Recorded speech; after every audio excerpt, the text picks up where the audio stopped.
Little turtle. The myth of innocence. Canada's myth of innocence. Canada's myth of innocence when it comes to oppression. How that's perpetuated religion in religious circles, in religions. Politically, we expect how that's perpetuated in religions is something that we have to grapple with. And the reality that there's never going to be a time when all of our ducks are in a row. And so, I've been grappling with what to say publicly, what to do, how to move forward with many things. But this is the most important for me because there is time sensitive. It is time sensitive, and so it needs to be addressed. Oh, you guys are all the way in my here. So the time sensitive aspect. Let's start there. Third, in October of last year, in October of 2024, I spoke here with Priya about a concern that we had about child sex offenders being present at BC Seventh Adventist Camp-meeting. And I've gone ahead to do what I can. I decided that I was finally in February of this year. Actually, I went back to the campgrounds in July, spoke with a senior pastor. Then I spoke on it again in October, as I was really thinking about what could we do, what's real viable work that can be done around the concern, and all the factors attached to it. And then finally in February, after reading an article in the Spectrum about a pastor who was convicted of raping a 13-year-old whom they took on a camping trip, I decided that I just finally, I cried about it. I went and consulted just to see what proper procedure would look like from an organizational perspective. And then I wrote 3 times. I wrote and CC'd pastors. I presented proposals. I asked for a response so that I could know, that something was actually being done to safeguard children as they went to camp meeting coming up at the end of July of this year. And they will be, for all the years that I went to camp meeting with my children can tell you how every single year I would say to them, this is not heaven, this is not paradise. This is not paradise. There are some people here who are very unsafe. And so we had strategies as a family. Everybody had a buddy. I was to know where you were at all times. I got them walkie-talkies. They were to stay in a group and those kinds of things. And one time, one of them went missing and they had gone back to our campsite. But as soon as I don't see one, immediately we got to security and I was just like, yeah, this one is away from the group. I don't see them, and got things shut down and got people looking for them. I don't play. I don't play when it comes to kids. I don't play. And so thinking for a long time about what to do and really frustrated. I was just there's something that really bothers me about this place and I don't know what it is. I don't know why it's so clear to me, why it's just the burning like a fire in my gut, and what And then I recognized why as it became clearer to me a couple of years ago. And then as it confronted me, it came right to my face this last summer of 2024. It was just like, hey, there's a reason. It's time for you to do something. And as I've been thinking about this, I've been frustrated. I'm just like, why did it take me so long to think about what to do? Like, why did it take me so long to speak on this? Like, why did it take me so long for God is just like, take it easy. The myth of innocence, that is so much a part of the environment in the denomination, the environment in this place in which you currently live, where this is being ignored, essentially, because the policies are not robust enough to do meaningful, to have meaningful impact. And just the tendency to sweep things under the rug and pretend in the world that all is well, for fear of creating some fracturing, for fear, period, fear of whatever it is, fear. And I'm not a slave to fear. I'm not a slave to fear. God has not given us a spirit of fear, but of sound mind, and so on and so on and so on. And so now I know what can be done. And I have given that proposal, and they've not responded. And since there's been no response to even say, hey, thank you for bringing this to attention, we are working on it, because this is a genuine concern. Especially, it's a genuine and present concern, especially when someone who is registered with the organization as having been convicted says that they still are actively, they still and will forever, in their mind, they don't see the hope of healing, and the organizations just kind of shove them out of the way to some degree, because while they cannot attend in their local congregation, nothing's being done to serve or help them to bring them on a path to some kind of healing or in some kind of community. And we know that disconnection is the enemy of healing. Disconnection is the direct enemy of healing. That's number one. And number two, actually, they're both number one. All the people who are at risk, all the children who are at risk, because we're not talking about adults who will fight back from a place of clear knowing that they're being overpowered and abused. We're talking about children who are being affected, and who are right there in what many people seem to think is heaven, when it is not. The myth of innocence is being perpetuated, and it needs to be exposed as a myth.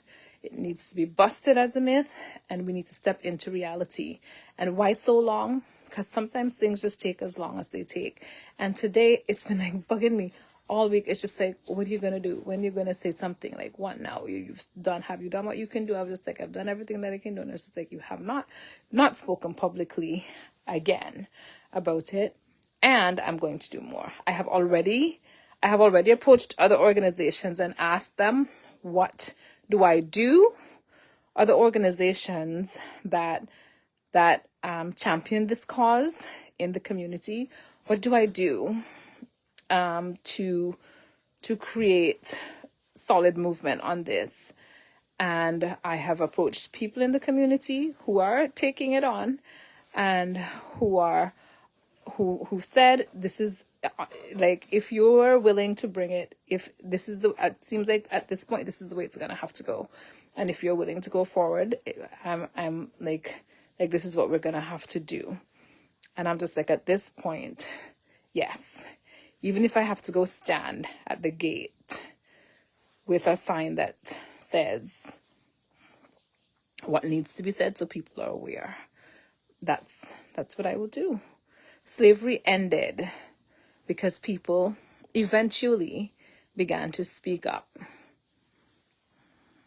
Residential schools here in this place were eventually phased out because people eventually began to speak up, and publicly, and not just behind closed doors, and not just in different forums, in different forms, in different ways. And so that's where I am right now with this. So that was the third thing. I started there. The first shall be last. So that was that. What did I say number 2 was? This is what happens when I just speak from my heart and don't write anything down. What was number 2 again? I don't remember. Number 1, the myth of innocence. The myth of innocence here in this place in Canada, where we have our neighbors to the south, and we like to look at them and say, oh, like, what a horrible legacy of racism and classism and so forth, oppression exists there. Like, how could this happen? Like, this is horrible. And we Canadians are so sorry for you. And I'm just like, hey guys, right now, specifically speaking to Seventh-day Adventism, because I can't, like, one starfish at a time. Specifically speaking about Seventh-day Adventism in Canada, at least in the US, they acknowledge that there was an issue, and at least they're as like absolutely ridiculous. Oh, that is a generalization that is born of, okay, so it's not absolutely ridiculous. Something needed to be done. And instead of staying in an abusive situation, they separated. So regional conferences were born because Afrocentric people were being abused and rightly left to their abusers. And the abusers want to elevate themselves as providers of a safe space. No, you're not providers of a safe space. You're not. You're abusers who have continued to be abusers. And the people who are being abused moved into a different space and have continued to work on lifting themselves up. Resilience is at the core of us and will always be. Like, we survived across like angry oceans.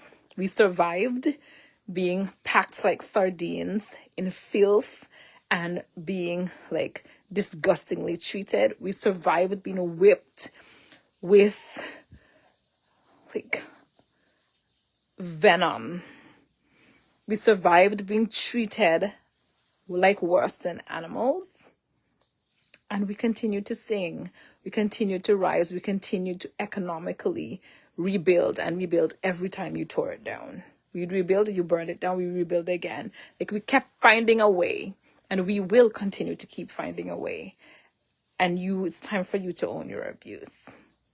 It's time for you to own your systemic abuse of us, like really own it right here in this place where slavery existed. It may not have been on the very large scale, the same scale.